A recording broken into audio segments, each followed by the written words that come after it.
L'objectif de cet exercice, c'est de comprendre l'influence de la rotation de la Terre sur le mouvement d'un projectile et de maîtriser les équations différentielles du mouvement en calculant les forces externes. L'énoncé, c'est le suivant. On a une archère qui s'appelle Lyra qui s'entraîne à viser sur une cible située à 100 mètres vers le sud. Elle va tirer des flèches avec une vitesse initiale de 1000 mètres par seconde à une latitude de 46,5 degrés. Et on va essayer de calculer l'influence de la rotation de la Terre sur la trajectoire de la flèche. En premier, on va faire de la balistique normale, la balistique standard, sans compter les forces de Coriolis et centrifuge. Et on va essayer de calculer la position de l'impact de la flèche.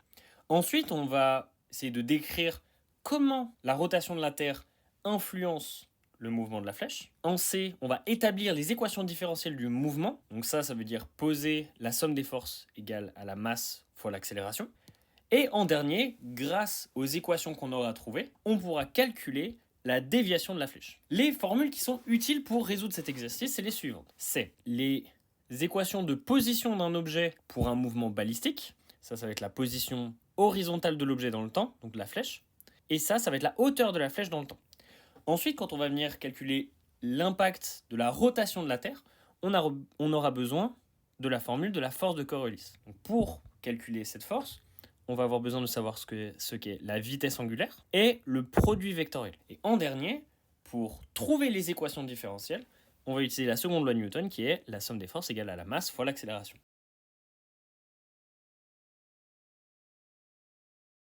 On va commencer par calculer la position de la flèche dans le temps sans compter la rotation de la Terre. La flèche, elle part à une vitesse V0 horizontale et il va y avoir que la force de pesanteur qui va s'appliquer sur elle. Elle aura donc une accélération qui sera constante, qui sera dirigée uniquement selon Z. Quand on a une accélération constante, on a un mouvement parabolique, MRUA, qui donne cette hauteur dans le temps. L'accélération étant nulle sur l'axe X, on a un mouvement MRU, mouvement rectiligne uniforme, qui donne cette équation. Pour calculer la position de la flèche, en Z, on va venir calculer le temps de trajet grâce à cette équation. On a X au temps d'impact qui va être égal à la distance D, qui est ici. Et de là, on peut trouver le temps de parcours. On vient insérer ce temps de parcours dans l'équation en Z et on peut trouver de combien la flèche est descendue pendant son trajet. Maintenant, l'effet de la rotation de la Terre, elle va être représentée par la force de Coriolis. La force de Coriolis, sa direction, c'est la direction de moins la vitesse angulaire du référentiel, donc ici la Terre, produit vectoriel la vitesse de l'objet. La vitesse angulaire de la Terre, oméga, elle est vers le nord, puisque la Terre, elle tourne comme ceci. La vitesse, elle est vers le sud. Et la partie qu'on considère pour le produit vectoriel, c'est la partie qui est orthogonale à l'autre vecteur. Donc la partie qui est orthogonale, ça va être celle-ci, qu'on va appeler V perpendiculaire. Maintenant, pour calculer le produit vectoriel, on va mettre le pouce dans oméga. L'index va être représenté par la vitesse. Et le produit vectoriel va être le résultat. Maintenant, le résultat est dans l'autre sens, puisqu'il y a un moins devant, ce sera dans ce sens-là. Donc la force de Coriolis, sa direction, ce sera vers l'ouest. On va maintenant trouver les équations différentielles du mouvement en appliquant la seconde loi de Newton. Ici, on a un référentiel qui est accéléré, on a un référentiel qui est tournant, puisqu'il s'agit de la Terre. Il y a donc deux forces qui vont s'ajouter, qui vont être la force de Coriolis et la force centrifuge. Ce sont des forces fictives qui viennent du mouvement du référentiel. Ces forces vont venir s'ajouter aux forces externes. Ici, il n'y en a qu'une, c'est le poids.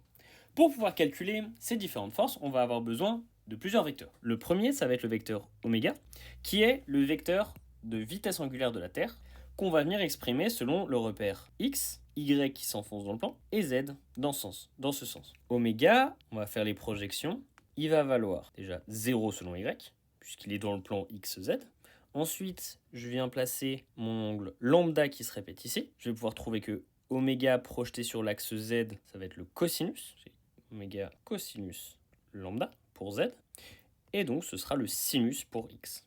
Il va y avoir un signe moins devant, puisque la composante de oméga sur x est opposée à l'axe x.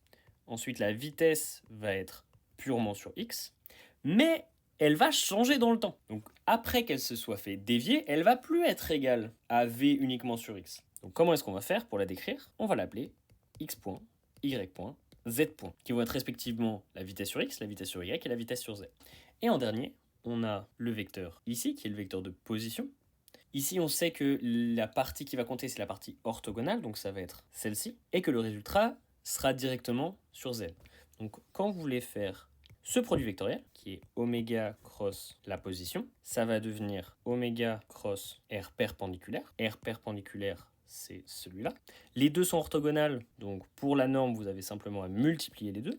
Et pour la direction, vous faites la règle de la main droite, le pouce dans oméga, l'index dans R, et ça vous donne un résultat qui s'enfonce dans la feuille, qui va dans le sens de Y. Et ce R-là, il vaut le rayon de la Terre fois cosinus lambda. Vous avez donc toutes les données, vous avez donc toutes les informations pour poser le calcul, et vous obtenez les trois équations différentielles. Maintenant, pour évaluer la déviation de la flèche, qui sera sur l'axe Y, maintenant pour calculer la déviation sur l'axe Y, on va prendre l'équation selon Y et essayer de la résoudre. Ici, on a une accélération qui est constante selon Y. On va donc l'intégrer deux fois, ce qui va nous donner un Y qui vaut la constante fois t au carré qu'on va diviser par 2. Et on va venir mettre à la place du t la valeur du temps de parcours qu'on a trouvé au tout début. Et ça nous donne la déviation selon Y dans la direction est-ouest.